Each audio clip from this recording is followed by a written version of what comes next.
It's great to be here. Let's get into it. 286 years is what we have, is what the UN estimates that we have to achieve gender equality.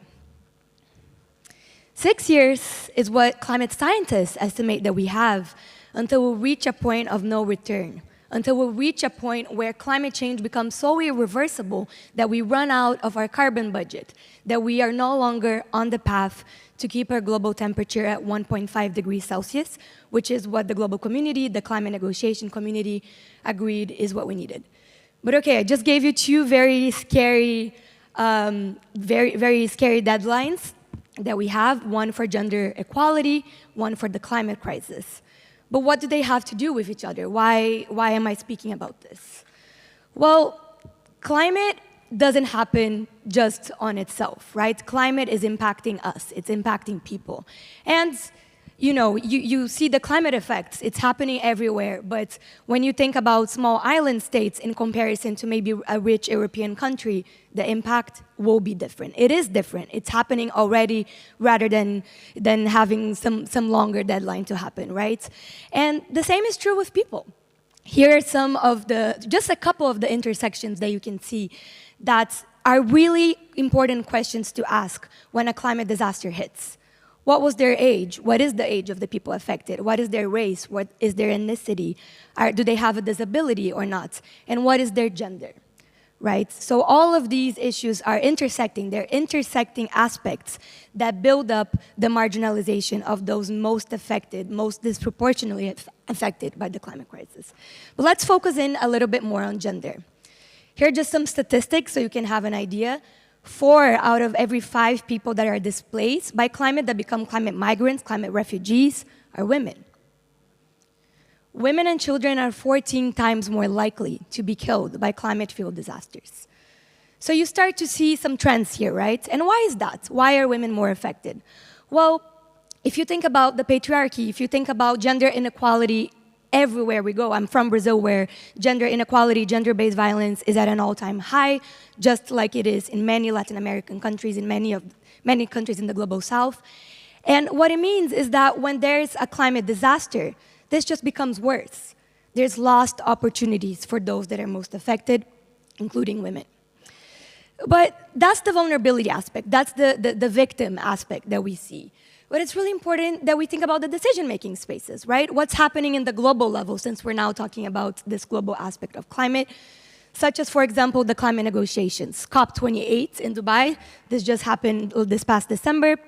I was there. It was a massive conference, and here in this picture you see 133 global leaders of multiple countries in the world, and there's only 15 women. And so you start to see some trends here as well. Sure, you can argue this is an issue of voting, right? Of who becomes our prime ministers, our presidents. Sure, you can argue that. But when you think about the climate negotiations on itself, the situation is not that much different. In 2023, in this last climate conference at the United Nations, 34% of the composition of the COP delegations, of the national delegations for each country, were women, 34%. Okay, that's 1/3, it's not great, but maybe it's advanced, right? Maybe this is different from how it was 10 years ago, perhaps.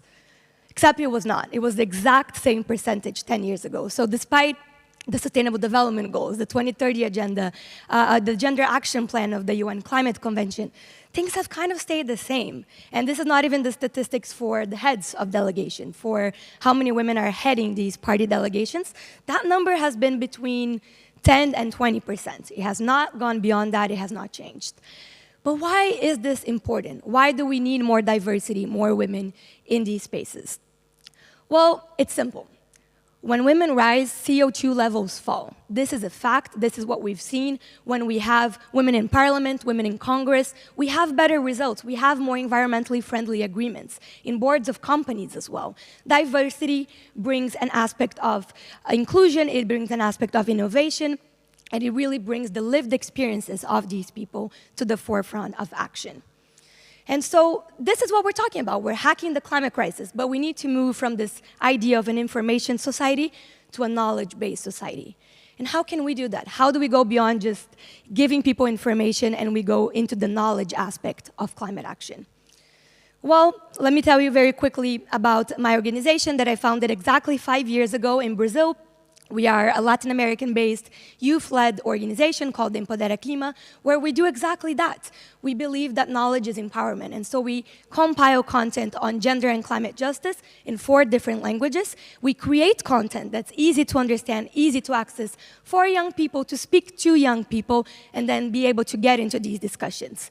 And we also do advocacy work, events, going into schools to really try to bridge that gap that's not being done by the decision makers, by the UN, by a lot of governments still nowadays. And so just in terms of a call to action into how do we move on from this, what can you do? How can you get involved? How can you help bridge the gender gap and bring gender responsive climate action? Well, finance, resources. That's truly all we need. The talent is there. The capacity of these amazing women, women-led movements, feminist organizations are already there, including youth organizations. But only 0.01% of all global finance actually supports projects that are addressing both climate and gender equality. That's alarming. That means if we don't have the resources, we can't even get to these COPs in a lot of these really faraway countries, right?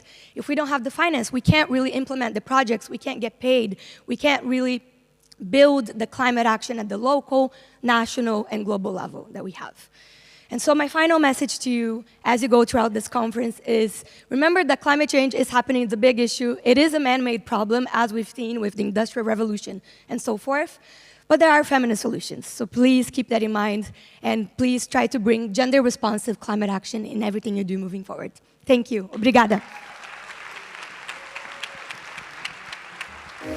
Obrigado, Renata. Thank you very much.